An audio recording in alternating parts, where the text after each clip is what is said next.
Okay. Lagay ang kamay nyo sa ulo nyo. This is what I'd like you to listen very carefully. And tandaan nyo, huwag nyong kakalimutan. Ilagay nyo sa inyong isip at ilagay nyo sa inyong puso. At ako'y naniniwalang after this message, magbabago ang takbo ng inyong buhay. Magbabago ang takbo ng inyong buhay. Sa mga naniniwala, masigabo ang palakpakan. Amen ba? Okay, taas ang kamay nyo. Ano sa tingin nyo ang mabuting balitang ito? Ano? Bakit kaya after almost ilan tayo na tayo? Sel Shaddai, 32 years. And this walk of faith, we are now on the 17th year. Nang tayo ay tumawid mula sa PICC tungo dito sa dakong ito na inilaan ng Diyos. Nang tayo ay tumawid mula sa PICC tungo dito sa dakong ito na inilaan ng Diyos. Marami po ang nagtangka na tigilin at pigilin ang gawain ito. Tulad ng mga Pariseo noon, tinangka nilang tigilin o sirain ang gawain ng Diyos sa pamagitan ni Kristo Jesus. But in spite of that, I'm happy to tell you that the more this ministry is being persecuted, and the more that your servant leader is being insulted, God says to it that everyone who comes into this ministry receives a miracle. Amen? Okay, taas ang kamay nyo. Babalikan ko po ang mahalagang talata ngayon. Ang sinabi po ng mga Pariseo, nang makita nila ang dami ng taong sumalubong kay Jesus nang siya'y pumasok sa Jerusalem, tandaan yun, pagpasok ni Jesus sa Jerusalem, as if he was entering the lion's den. Sapagkat ang lahat ng kaaway ng misyon ni Kristo ay naroroon po sa lungsod ng Jerusalem. Subalit, anuman ang gawin ng mga Pariseo noon, pati ng mga mamahala ng sinagoga, na mamahala ng pamahalaan, para pigilin ang mga tao na pumunta kay Jesus o sumalubong kay Jesus, wala silang nagawa. At ito po ang sinabi nila na aking nasumpungan. Wika niya sa talatang 11, kabanatang 12 ng Juan, nabalitaan nila ang ginawa niyang kababalaghan. Nag-usap-usap ang mga Pariseo at wika nila, wala na tayong magagawa. Tingnan ninyo, ang lahat ng tao ay nasa Amber Business Park ngayon. Purihin natin ang Panginoon. Purihin natin Diyos. Hawakan kayo ng kamay para hindi po kayo matumba sa mabuting balitang ito. Hold your hands together. Tandaan niyo po ito. Ito po ay bagong kapahayagan sa atin ng Espiritu Santo at ako po ay natutuwa sapagkat for the last almost 2 months now, the Spirit of God is showing to us the things we just need in this present times. Ito ang kailangan natin ngayon sa mga panahong ito. Huwag kayo matatakot. Yung mga bansang hindi binabaha na ngayon. Yung bansang dati malamig, mainit na ngayon. Yung bansang dati mainit, malamig na ngayon. Nagbabago-bago na hindi tayo malaman. Subalit ito patandaan nyo, ayon sa mensahe ito, walang sino man at walang anuman na makapipigil sa plano ng Diyos.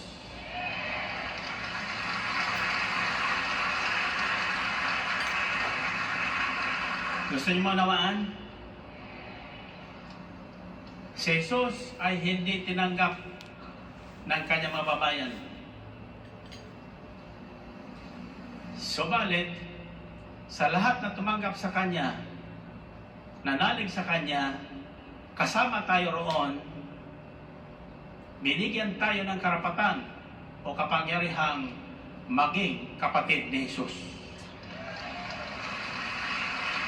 Maging anak ng Diyos.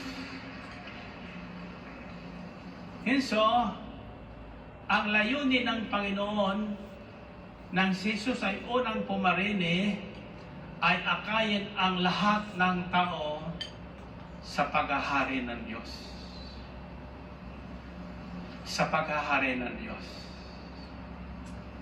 Sa buhay, naganap at kasiyasya, at sa buhay na hindi maibibigay ng sino mang taong may kapangyarihan sa balat ng lupa.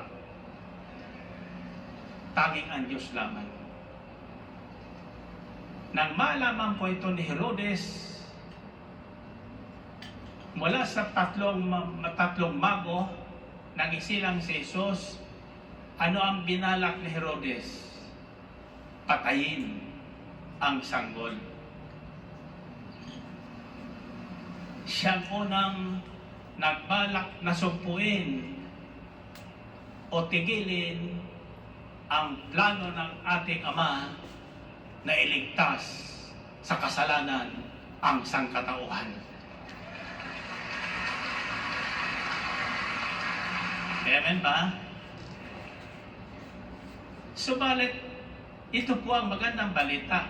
Father to that.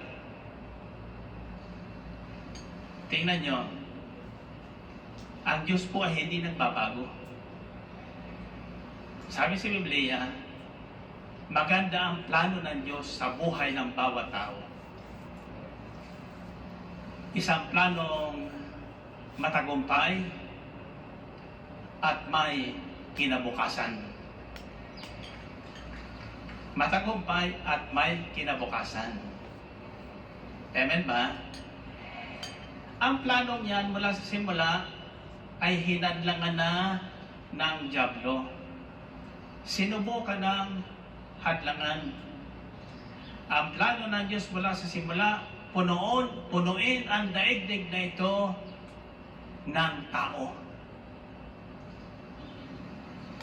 Punuin ang daigdig na ito ng tao. Subalit, ano ang ginawa ng kalaban ng buhay? Doon pa lang sa simula, sinira na yung plano ng Diyos. Akala niya, nagtagumpay na siya. Subalit nang mangyari po yon, ito ang sinabi ng Diyos doon sa ahas.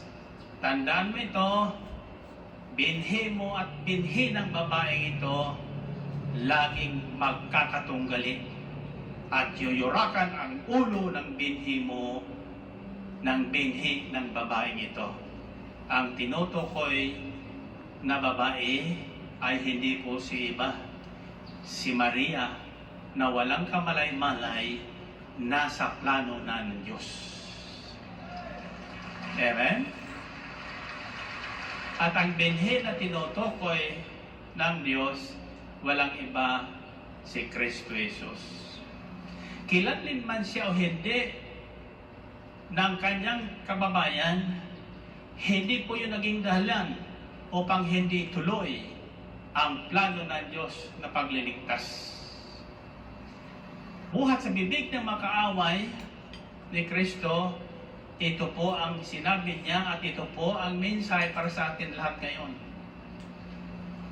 Nang makita nila na ang mga tao, sabi ng si Santa Lata, tandaan niyo isang salita po ito, later on,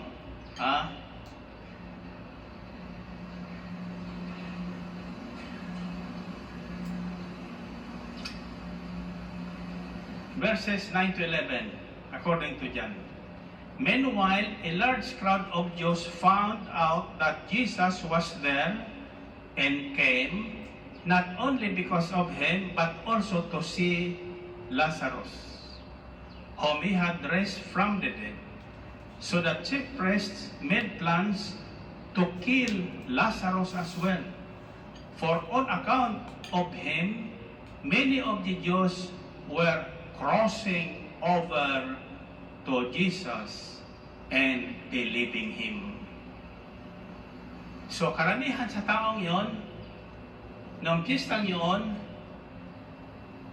naroroon, hindi lamang gusto nilang makita si Jesus, kundi gusto nilang makita si Lazarus, na nabalitaan nilang mula sa libingan, 4 na araw ng inilibing, tinawag ni Jesus at muling bumangon ang Lazarus na ito. At sabi sa ating narinig, binalak nilang patayin din si Lazarus. Hindi lamang si Jesus. Bakit? Gusto nilang patayin si Lazarus. Sapagkat dahil sa muling pagkabuhay ni sa Lazarus, maraming tao ang nag-cross over to Jesus. The other word was going on the side of Jesus. Ibig sabihin, nang makita nilang si Jesus ay nagtatagumpay na, mataas ng kanyang sorbe, sa lahat, laban sa lahat ng kandidato, yung dating makasamahan ng mga kandidatong iba, nagko-cross over na. Papunta sa buhay. Purihin natin ang Panginoon. Buhay. Sabihin niyo, buhay. Alam niyo kung bakit?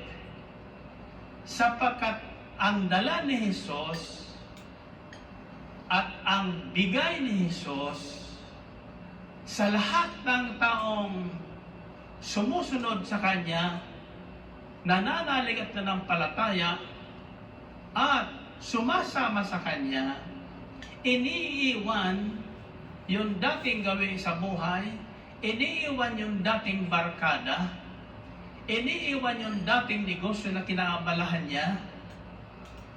Ano ang bigay ni Jesus? Buhay na ganap at kasiyasiya. Purihin natin ang Panginoon. So, dalawang bagay, tandaan nyo. Tandaan nyo, may plano ang Diyos sa bawat buhay ng tao. Kung ano ang plano sa akin ng Diyos, plano din sa buhay niyo. Amen ba? At walang sino man, asawa niyo, nanay niyo, boyfriend niyo, negosyo niyo, mayor niyo, senador niyo, congressman niyo, presidente niyo, wala silang magagawa sa plano ng Diyos sa buhay niyo. Amen? Taas ang kamay niyo. Kahit kayo tatamad-tamad, kahit kayo, wala nang iniisip, ayaw nyo na mag-isip, ayaw nyo nang kumilos sa buhay nyo, gusto nyo give up, hindi gi-give up ang Diyos sa buhay nyo. Hanggat, tasa kamay nyo, hanggat hindi nagkakaroon ng katuparan ang plano ng Diyos sa buhay niya. Purihin natin ang Panginoon. Purihin ang Diyos. Now, this is what I have discovered, brothers and sisters, as it is written. Ang Diyos hindi basta gumagawa ng mga bagay na walang iniiwang ebidensya. Narinig niyo? That's why the story about Jesus is not a myth or a legend. It is true. Kaya nung araw ng pagpasok niya sa Jerusalem, ang isang taong tuwa-tuwa noon, sino? Si Pilato at saka sino isang tao doon? Pinagpasapasahan si Jesus, di ba? Mula kay Pilato, pinadala kay Herodes. Tama ba? Si Herodes at saka si Pilato, dati magkaaway. Magkaaway. Bakit sila magkaaway? Parehas may kapangyarihan. Parehas may mataas na tungkulin. Nagsisulusan sa isa't isa. Subalit, nang dumating sa buhay niya si Jesus, buhay nila si Jesus, naging matalik na magkaibigan si Pilato at sa Herodes. Nasusundan niyo ba ang mensahe? So, without our knowing it, si Jesus ay dumarating sa ating buhay para yung mga nag-aaway-away na asawa, mag-asawa, mag-anak, magkaibigan ay kanyang pagkasunduin. Purihin natin ang Panginoon. Purihin ang Diyos. At higit sa lahat, ang isang ipinarito sa atin ni Jesus ay pagkasunduin ang tao at ang Diyos. To re-establish the good relationship between God and man. Alam niyo ba?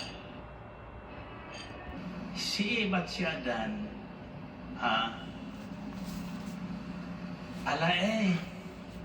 nung hindi pa gumagawa ng salungat doon sa kalooban ng Diyos, relax na relax.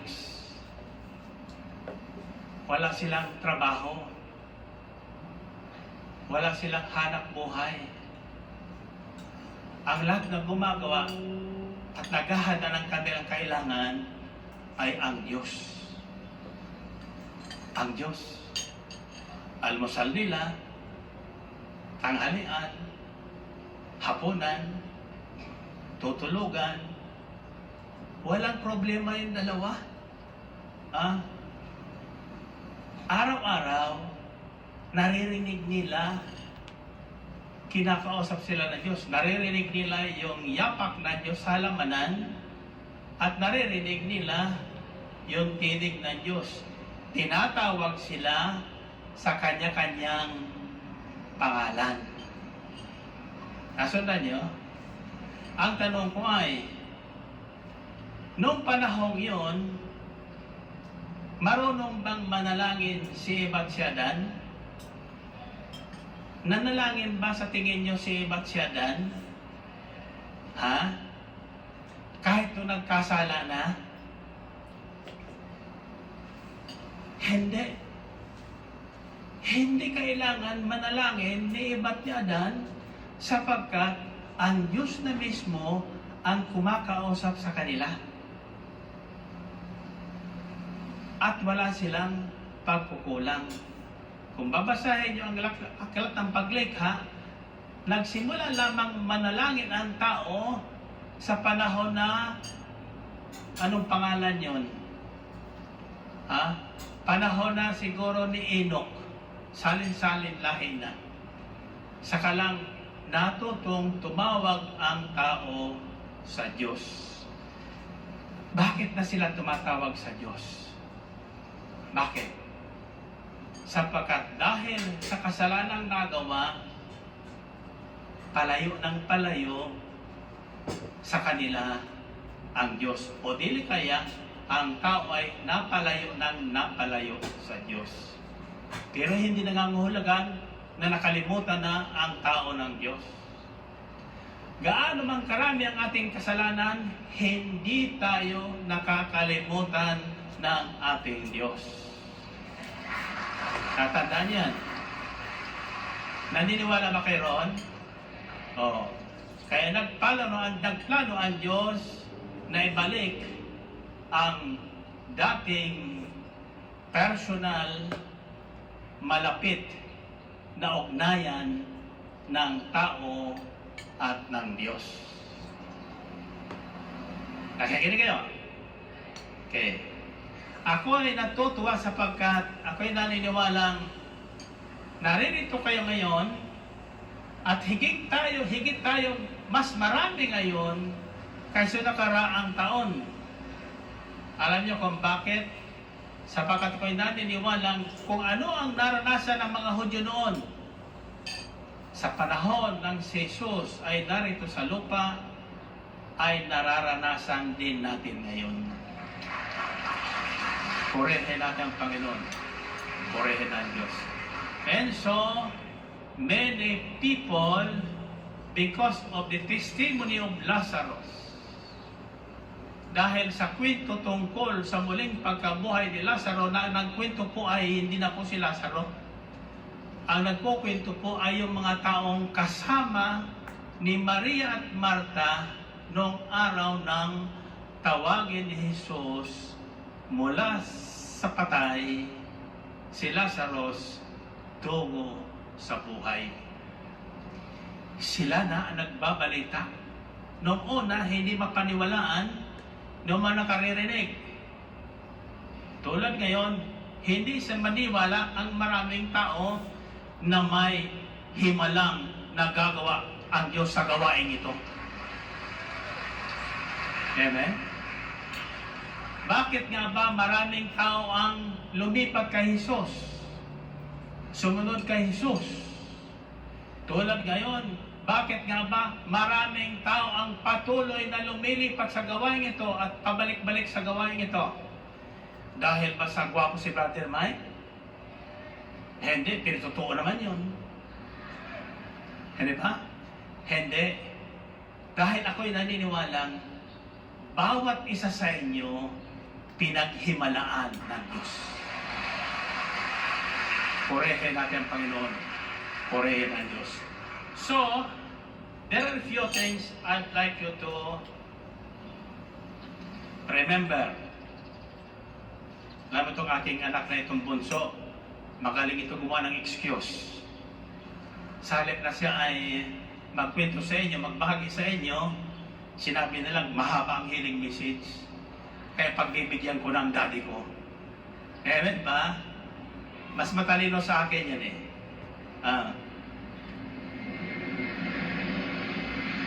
Ngayon. Okay. Iska niya salitang himala. Ulitin nyo. Himala. Paano nalaman ng maraming Hudyo ang himalang ginawa ni Jesus kay Lazarus? Wala naman sila roon noong araw na yun. Paano?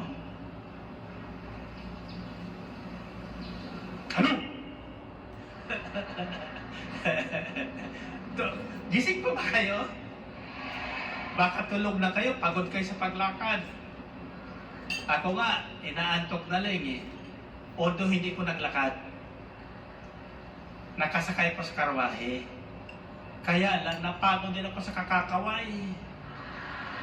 Kaliwa kanan, gusto nila makawayan ko sila. Yung mga nasa sasakyan na natitigil dahil sa atin, sumisilip din. Yung iba, pag nakita ko kumakaway din, may nakita ko isang maganda, nakasimangot sa akin. Siguro dahil sa traffic, na-traffic sila. Siguro masama ang loob sa akin noon. Pero yung mga nagtitinda daw ng mani sa Ross Boulevard, nang makita ko ang sigaw nila, Brother Mike, basbasan mo naman ang aming mani. Purihin natin ang Panginoon. Purihin na Diyos. Hallelujah. O tingnan nyo, kung magpala ang Diyos, kahit yung bystander, yung nasa tabi-tabi, pag nadaanan ng mga taong pinaghimalaan ng Diyos, pagpapalain ng Diyos. Amen? Now, as we have heard this evening, ang umakay sa maraming taong sumalubong kay Jesus ay yung balitang muling binuhay si Lazarus. Ang tanong ko sa inyo, paano nalaman ng maraming tao yun? Ha? Si Lazarus tahimik. Tahimik. Ang sabi sa ating tinunghayan, karamihan sa kanila ay sumalubong kay Jesus. Alam niyo kung bakit? Nabalitaan nilang kasama si Lazarus. Lalo ng mga Pariseo. Tingnan nga natin ito. Tingnan nga natin. So, ang tinitingnan nila doon, hindi lang si Jesus, kundi si Lazarus. So, ang tanong ko, paano nga nalaman nila yon? Kayo, tatanungin ko kayo. Bakit kayo naririto? Bakit kayo napasama sa gawain ito? Ha? May nagkwento sa inyo. May nagkwento sa inyo. Amen ba? O dili kaya napanood niya sa television? O dili kaya by chance narinig niya sa radyo? Ang alin? Ang mga kababalaghang patuloy na ginagawa ng Panginoong Jesucristo. You see? So, our witnessing, ang ating patutuo ay mahalaga sa Diyos. Sapagkat sa pamagitan ng inyong patutuo, marami ang nakaririnig na ang Diyos noon ay Diyos pa rin ngayon. Ang Diyos na naghimala noong unang panahon, siyang Diyos na naghihimala ngayon. Amen? May narinig po kong mga ngaral na tapos na daw ang araw ng mga himala. Naniwala ba kayo doon? Ha? Pakikita ko sa inyo ngayong gabi kung ano ang pinakita sa akin ng Panginoon. Okay. This is the third good news. Ano ang unang good news? Ha? Ang unang good news, walang makapipigil sa plano ng Diyos sa buhay ko at buhay niyo. Amen? Mas kanong sabihin nila, huwag kayo matigatig. Basta sabihin mo sa sarili mo, may magandang plano ang Diyos sa buhay ko. Pag hinarangan ka ng sibat ng mister mo, sabihin mo, maging sibat mo o tabak mo, hindi pwedeng humarang sa plano ng Diyos sa buhay ko. Amen ba? Noong ako po ay hinahamon na ng aking may bahay, naiwan ang gawain ito, o kaya hiwalay na ako nila, hindi niya alam kung ano ang plano ng Diyos. Pero ako, alam ko. Kung totoong gawain ng Diyos ito, anumang gawin ng asawa ko, o ng mga obispo, ng mga pare, o ng mga manang ng simbahan, hindi nila mapipigil ang plano ng Diyos sa gawain ito. Amen ba? Pangalawang magandang balita ngayong gabi na binahay ko sa inyo ay tungkol kay Pilato at Herodes. Magkaaway dahil kay Kristo ay naging matalik na magkaibigan. Bakit? Ang ipinarito ni Kristo hindi para pag-away-awayin ang tao, kundi pagkasunduin ang mga tao. Purihin natin ang Panginoon. Purihin ang Diyos. At ang pangatlong mabuting balita ay ito. May Biblia pa kayo? Yung wala pang Biblia, bumili na po kayo kasi may panahon daw na ipagbabawal na ang Biblia. Sa Amerika, pinagbabawal na po ang pananalangin sa mga schools at sa mga public places. See, these things are happening. But remember this. Whatever man does against the plan of God, it will never succeed. It will never succeed. First, the third good news is found in John chapter 5 verses 19 to 21. Pakinggan niyo ito, basahin ko sa inyo. Jesus said, "Very truly I tell you, the Son can do nothing by himself. He can do only what he sees his Father doing. Because whatever the Father does,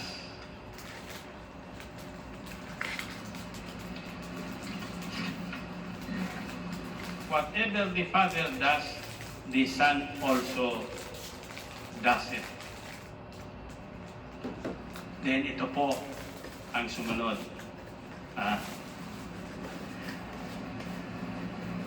Because Jesus was doing these things on the Sabbath, the Jewish leaders began to persecute him. In his defense, Jesus said to them, "My Father is always at his work to this very day, and I too am working." So may pinagaling si Jesus. Bawal po sa mga Hudyo yun. Ang sabi ni Jesus, tandaan niyo ito, ang aking Ama ay patuloy sa paggawa hanggang sa kasulukuyan. At ako rin ay patuloy din sa paggawa kung ano ang ginagawa ng aking Ama. Alam niyo kung ibig sabihin nun? Ang Diyos ay hindi tumitigil ng kagagawa ng himala sa buhay ng tao. Hindi lang noon. Alam niyo kung bakit? Kung hindi maghihimala ang Diyos sa buhay natin, warat-warat na tayo. Amen ba? Yung isa dyan kaya ako may inilimbag na aklat, and I think that's the only book I will publish about this ministry. It's titled, "Miracles Are Forever." Miracles are forever. Nasa kamay nyo. You know why? Because God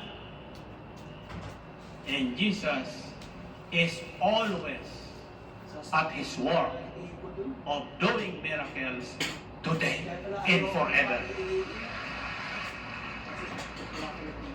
Alam na Diyos ang kailangan mo. Alam na Diyos ang kailangan ko. Wala nalilingid sa kanya.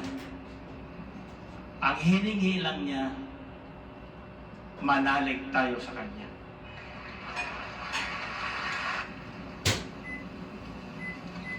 Andiyan pa ba kayo?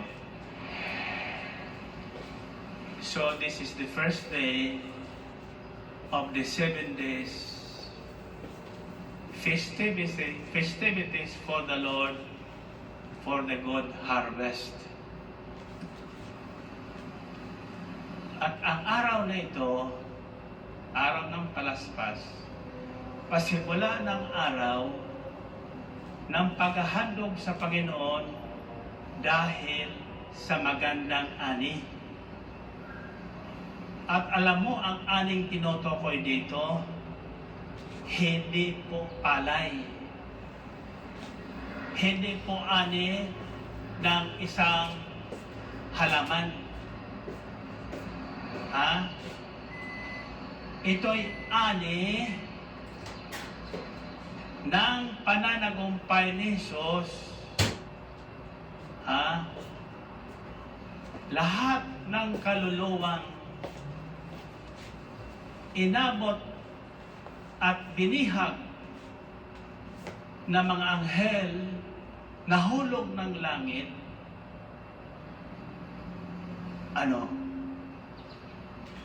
pinalaya ni Jesus. Pinalaya ni Jesus.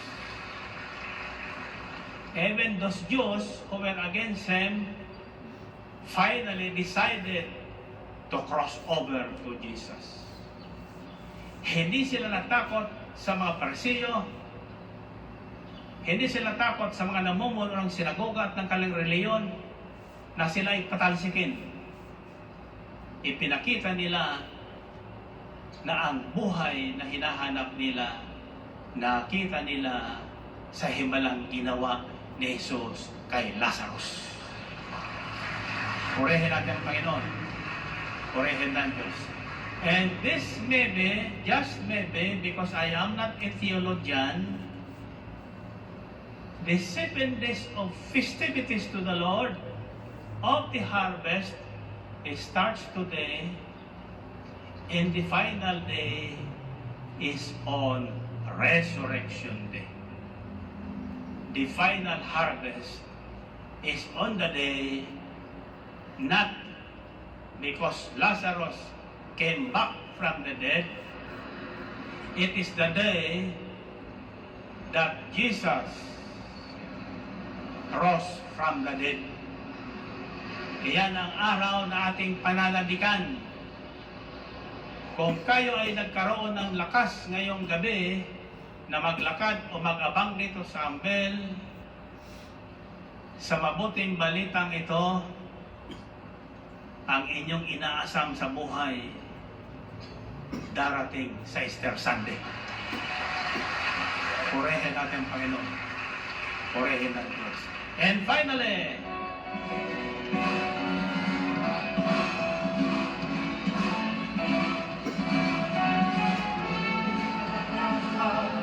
ang aming nadarama sa tuwing ako'y nakikinig ng banal na salita. Kalaman mo ang susi ng kanyang mga himala. Sa gabay ng Biblia, pinagpala.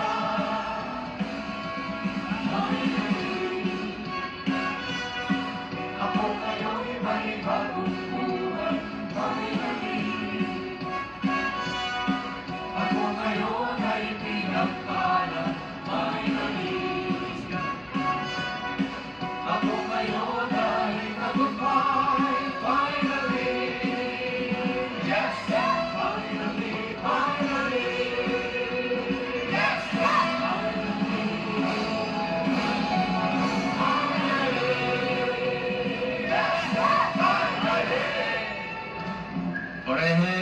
Purihin ang Panginoon. Natandaan nyo ang mabuting balita ngayon. Ha? Tandaan nyo mabuti ito. Una, may magandang plano ang Diyos sa buhay nyo. Pangalawa, walang sino man makapipigil ng planong yan. Amen ba? Okay. Pangatlo, tandaan nyo, ang himala na kalaan para sa inyo, nasa sa inyo na. Nasa sa inyo na. Gusto nyo malaman? Paano nyo madidiscover yan? Ha? Sa kamay nyo. Sa kamay nyo. Tuturo ko na sa inyo. Hindi kasi nagbabasa kayo ng Biblia eh. It is found in Ephesians 3:20. Ito pa nasusulat doon. Basahin nyo lang sa bahay pagdating nyo doon. Ha? It says, sa Diyos na makagagawa ng higit sa lahat ng inyong maaring hingin at isipin sa pamagitan ng kapangyarihang kumikilos na sa buhay natin. Narinig niyo yun? Sa kamay nyo, sa kamay nyo. May dalawang kapangyarihan pong nagpapaikot ng buhay ng tao. Yung kapangyarihan ng kadiliman at yung kapangyarihan ng liwanag. Yung kapangyarihan ng kasinungalingan at yung kapangyarihan ng katotohanan. Nasa inyo na yon. Nasa atin na yon. Gusto nyo malaman paano pairalin ang kapangyarihan yan? Paano pakilusin ang kapangyarihan yan sa katutupad ng plano ng Diyos sa buhay natin? Gusto nyo malaman? Sa Easter Sunday. Sa Easter Sunday. Babalik kayo sa Easter Sunday. Nasa kamay, nasa kamay nyo. Nasa kamay nyo. Alam ko kung saan kayo nanggaling. Bago ko pumasok, lumabas dito, may magaling sa Baguio. O kayo galing sa Baguio. Yan. Galing pa sa malalayong lugar. Lahat na hindi nakarating dito ngayon, anyayahan nyo sa Easter Sunday. Sabihin nyo na ang totoo. Hindi kayo pahindian ng Diyos. Sabihin nyo sa kanila, sama ka sa akin. Ganyan ako mang-akay lang eh. Pagkatapos ngitian mo. Huwag mo sasabihin kung saan ka pupunta.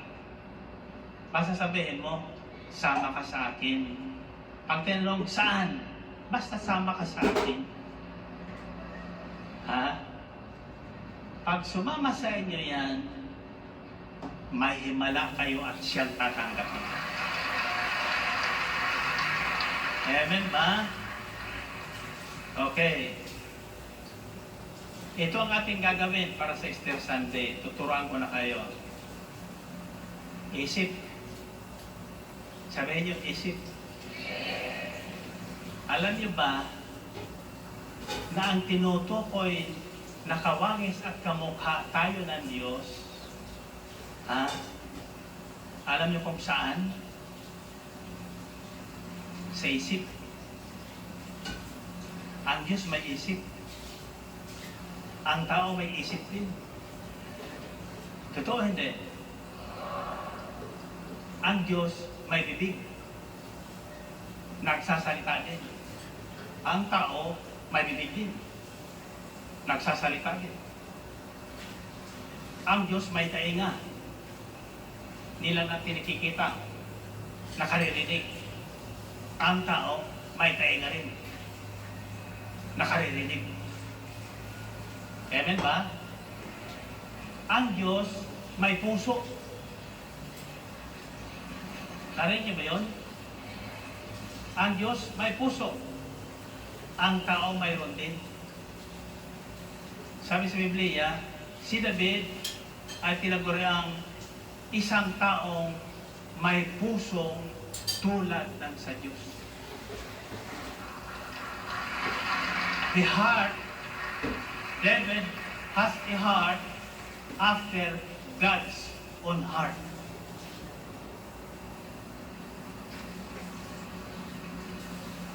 Dahil may puso ang Diyos,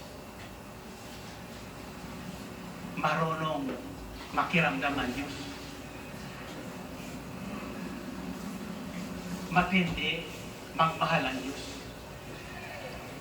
O di ba ang tao, matindi di magmahal. Kapag tayo ay natutong magmahal tulad ng sa Diyos, kahit hindi ka mahalin ang minamahal mo, hindi mo siya iiwan. Amen? Kasakamay nyo. At hindi na magtatagal, kahit hindi ka naman ligaw, ang Diyos ang manliligaw sa'yo. Siya na ang magmamahal sa'yo. Kasakamay nyo. Kasakamay nyo. Ang tinuturo ko sa inyo, naranasan ko po yan. Minahagi ko sa inyo, tapos totoo. Kaya ko'y naniniwalang lahat kayong tinawag na Diyos sa gawain ito at hindi natakot sa insulto ng iba, sino man kayo sa lipunan, dito sa El Shaddai, pantay-pantay tayo. Pantay-pantay tayo. At ako'y naniniwalang pag-uwi nyo ngayon, mag-aapoy ang inyong tahanan. Masusunog. Hindi ng apoy, kundi ng kapangyarihan ng Espiritu Santo. Amen ba? Kasama nyo. At kung paanong si Brother Mike ay nalasing, hindi ng alak, kundi ng pag-ibig ng Espiritu Santo, kayong lahat malalasing din. Kayong lahat malalasing. Kasakamay nyo. Ito, siguradong tatalong kayo ng 7 pag sinabi ko. Alam nyo kung bakit? Kailangan lang umayong kayo sa akin. Kung anong naisip ko, maiisip nyo rin. Pag sinabi ko, at tumalong kayo ng 7, mararanasan nyo. Amen ba? Tasa kamay. Tanda dito, ito ang araw na linaan ng Diyos para tayong lahat ay higit na maging matalino kaysa ahas.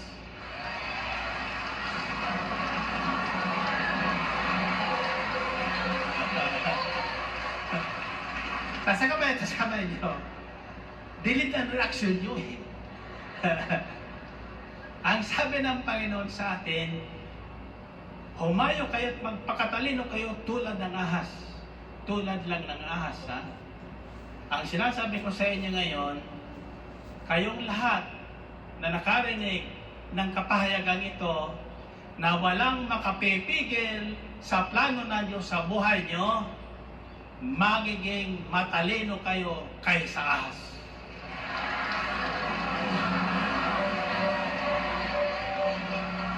Okay, tasa kamay.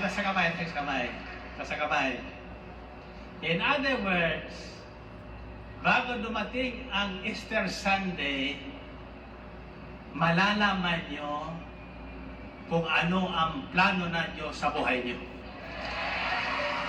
Amen ba? Okay. Tasa kamay. Sabihin nyo, O Diyos ni Abraham, ni Jacob, na Isaac, at ng Mahudyo, ako po ay nananalig at nampalataya na ang plano mo sa buhay ko magkaka-totoo. Magkaka-totoo. Ulitin nyo. Ulitin nyo. Okay. Lagay ang kamay sa dibdib nyo. Sabi nyo, secret. Okay. Ilagay nyo sa puso nyo ang sekretong ito. Ituturo ko sa inyo, ha? Ito po ang sekretong taglay ko. Babahagi ko sa inyo. Ang pananampalataya ko, simple po. Hindi po complicated. Basta ako naniniwalang totoong may Diyos. Pangalawa, ako'y naniniwalang alam ng Diyos ang kailangan ko. Pangatlo, alam ng Diyos na gwapo ako. Diba? Oh. Totoo hindi? Paano ko nalaman yan doon? Madilim na. Sa dinaanan ko dyan. Hoy, sabi ng isa doon sa restaurant. Hoy, si Brother Mike yun ha. Gwapo talaga. Eh, madilim yun eh. Madilim yun eh, di ba? Hallelujah. Tinuturo ko na sa inyo yung sekreto. Isipin nyo kung sino kayo ayon sa plano ng Diyos. Pagkatapos sabihin mo sa iba, okay ba? Yeah. Ano ba? Ano? May nilihim na ko sa inyo? Totoo naman, di ba? Oh, sabi sa Biblia, dalawa lang tayo magkasundo. Sa dami niyong yan, daan-daang libo kayo, ako'y naniniwala na isa lang sa inyo ang nakinig ng mensaheng ito at ikipagkasundo sa akin, matutupad ang plano ng Diyos sa buhay. Amen? Find your partner. Find your partner. Walang sasabihin mo sa partner mo, nakinig ka ba talaga? Okay, 1 plus 1. Pangalawa, sasabihin mo, ano ang narinig mo? Tingnan natin kung nakinig kayo. 1 plus 1. 3 plus 3.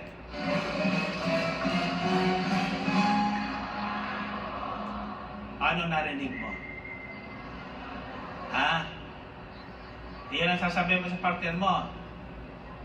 Yung narinig mo, na natandaan mo. Ano? Sabi ng demonyo, ang haba ng pintong yun, matandaan mo ba yun? Hindi. Ito po ang tandaan nyo, sabi ko sa inyo kanina. At ito ang sasabihin mo sa kanya. Ha? Tandaan mo ito, walang makapipigil ng plano ng Diyos sa buhay mo. Ulitin mo nga.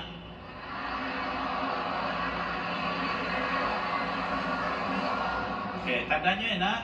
Tandaan nyo, maski pa kayo kantyawan dyan sa labas, ha? Huwag kayo maniwala sa kanila.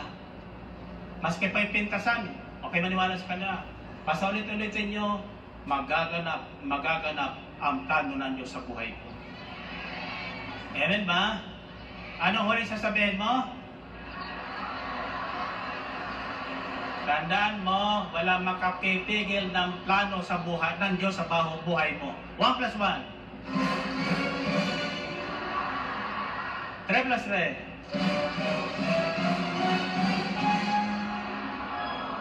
7 plus 7.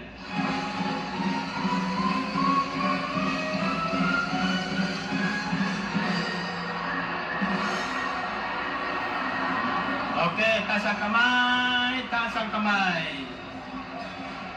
Taas ang kamay, taas ang kamay. Oh, tandaan niyo ito ha.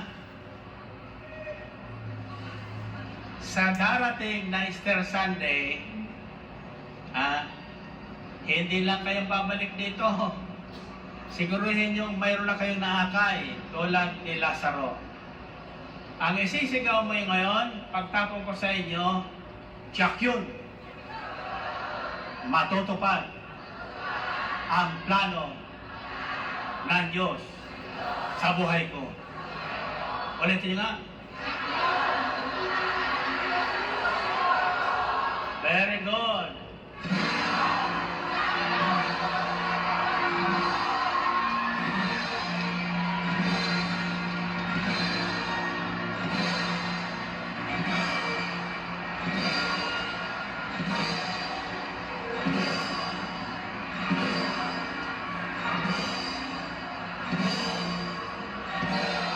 God bless you. See you on Easter Sunday.